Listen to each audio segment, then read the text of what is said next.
Hello everyone, this is Board Games and Bourbon. I'm Glenn Flaherty again. Thank you so much for being here. Today I wanted to talk about Alliés. I think that's how you say it. And this is a card and dice war game where you are trying to get almost like a pyramid solitaire kind of game. You're trying to get through these different types of territories to an enemy base on the top. And along the way, you're getting resource centers and breaking prison camps free. You are upgrading your powers. Meanwhile, the enemy is upgrading their research and becoming more powerful. You're also getting bombing raids and big old weapons that you can use at special times. There's a lot going on in this game for something so simple and small. When I used to see the box, I did not realize it was something I could hold in my hand. I thought it was a bigger experience, but maybe I should have known since it was basically cards. And the short of it is that if you like war games along the lines of D-Day Dice or Pocket Landship, Memoir 44, I think this is another game that you're really going to enjoy. It's not a chit pusher or checking a charts kind of thing, although there are checks that you do in this. And just like many war games that I've played, a lot of the time it comes down to the dice and what's going to happen, right? And just like many war games that I played in the past, it's about hedging your bets and preparing and having a little bit of wiggle room so you can deal with situations, the fog of war as it comes up. So what basically is the game? The game is going to be a whole bunch of terrain cards. And now the camera is not going to actually capture how cool they actually look in person, okay? But on these terrain cards, like that is land. This is going to be ocean. Let's see if there's something else in here. There's definitely resource centers, okay? Now all these cards on them have these little symbols on it. And that maybe is one hang up on the game. There's a lot of small symbols. And those small symbols mean you have to play cards that have those symbols to overtake those territories. Now, let's see. And there's even wild cards. You can play this game on a simple mode that doesn't use a lot of like the prison camps or the wild cards and stuff. But in my experience now, I'm 5 games in. You do want to put all that stuff in. That way, you really get the full effect. And it also seems like it's easier to play with all this stuff, but also more fun because you can really just get jammed up on the simple game. You need the wild cards. Breaking a prison camp will upgrade foot soldiers permanently. You need stuff like that going on. But the thrust of the game is you have this pyramid of territory. You're going to draw cards from the deck.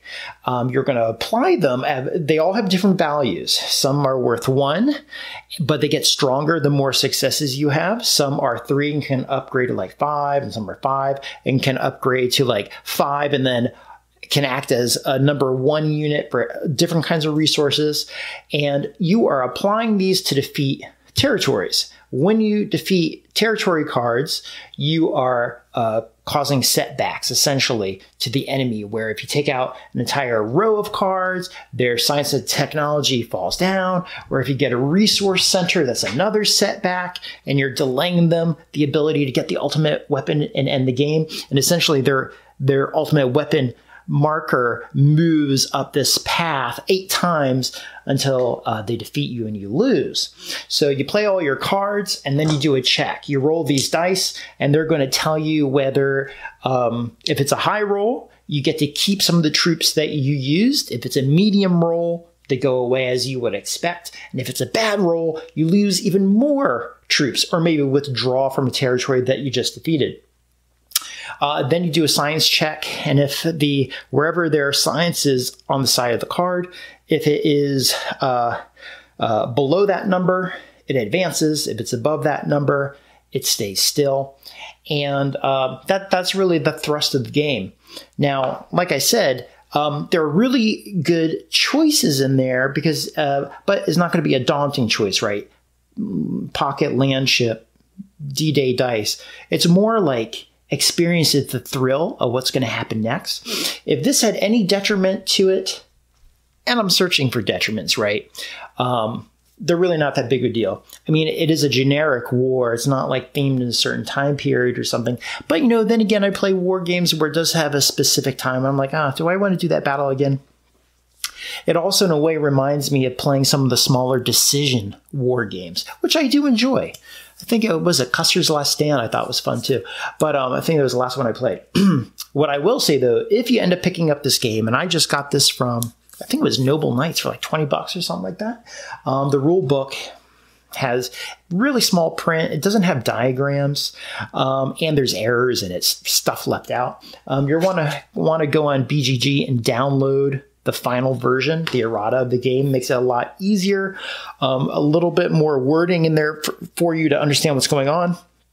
And that's it. A lot of fun. Pick it up if you can. The price is right. Only thing I can tell you too is this is a killer season track where you're not only like from the easy mode, which has none of the bonuses like the prison camps or the wild cards, to the total war one, you get the season modes that increases the defense of every track, every row as you try to move up. And that's probably one of the key things there.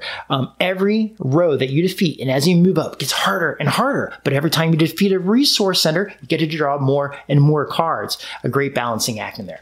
So again, that's Alliés. If you're looking for a fun, fast war game and you can get it on sale, I mean, it's going to be used, I think you'll be happy with it. Okay, until next time, everyone, take care. Enjoy gaming. Bye.